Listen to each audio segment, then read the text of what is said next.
Si Inday, nagdunong-dunungan na naman. Diyos ko, nagmamagaling na naman po si Inday. No, nag-alok daw ng master plan sa flood control tong si Inday sa administrasyon. Na talaga ba? Sana inalok mo yan sa tatay mo. Nung siya ay presidente kasi more than 13,000 yung kanyang flood control ni hindi namin naramdaman. Sana inalok mo rin yan sa Davao. Nung, di ba? Meron ka palang idea. Nung ikaw ay mayor, tapos naging mayor ang tatay mo, kongresista ang iyong kapatid na kumuha ng 51 billion para sa flood control. Hindi ko lang alam kung alam mo doon sa 51 billion na flood control budget ng kuya mo. Hindi kayo malulumod sa baha, malulumod kayo sa flood control.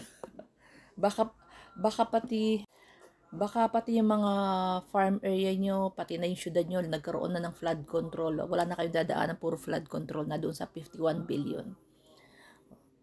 Nag-alok ng master plan daw para sa flood control. Pero yung bayan nila sa Davao, 65 na bayan sa Davao, lubog. Walang flood control, pero may budget. Talino. Gunggong lang maniniwala dito. Nambubudol na naman. Palibhasa, yung iba, diyan yung nakukuha yung mga yung mga DDS, yung mga ganyang salita niya. Pero walang aksyon. may plano pala. Pero tanongin mo yung mga magkakapatid na Duterte, ano ang priority nila ngayon sa Davao? For now, wala daw silang priority. Yun ang sagot.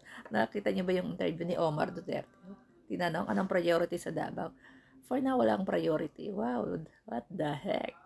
Hindi ko nga alam bakit binoboto ito ng mga Davaoenyo, ito mga Duterte. Baha, lubog, sa tubig po ang Davao, pero lahat sila nasa dahig. Wala silang comment about doon sa bayan nila sa Davao.